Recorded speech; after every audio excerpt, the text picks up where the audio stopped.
هنا شما عقد و قبول داری؟ चाहे दीद तेरी नैनों की आदत बुरी चाहे दीद तेरी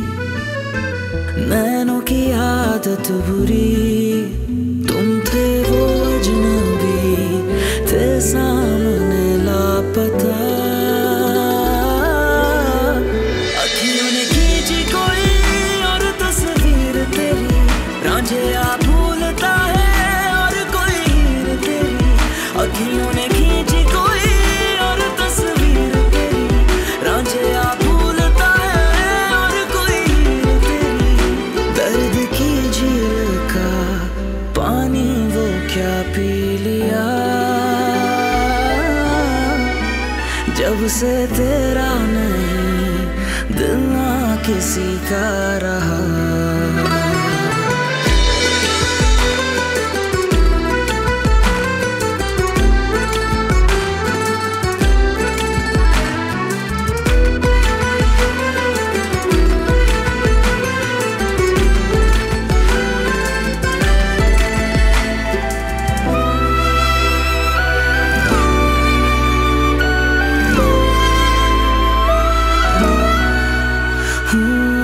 पलकें छू के गिरा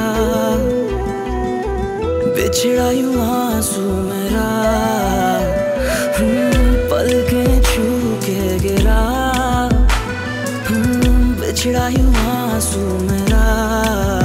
लम्हा रुक हो गया जिस पल था तू रूबरू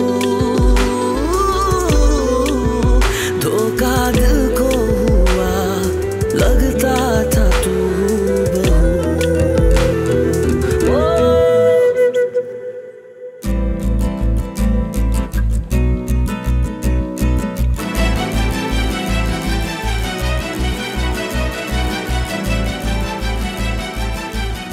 ای بابا هنا اون گوشیو بذار کنار بسته دیگه تو خسته نشدی؟ بیا سلفی بگیریم عکاس که نداشتیم نمیخوام بگیری اصلا باورم نمیشه که تو ازدواج کردی اونم با یه خاندان بزرگ پس بهتره دیگه باور کنی چون الان خانم شهرزادم و خواهی دید که چطور ملکه اون خونه میشم انشالله راستی هنا ببین چطور یه تصویر تقدیر تو رو عوض کرد من هیچ وقت فکرشو نمی کردم که سرنوشت تو اینقدر خوب باشه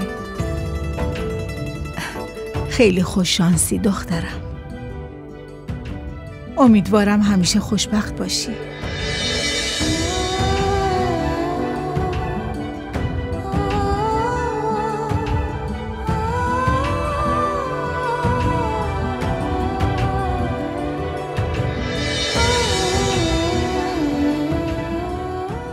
تصویر همیشه تقدیر رو عوض میکنه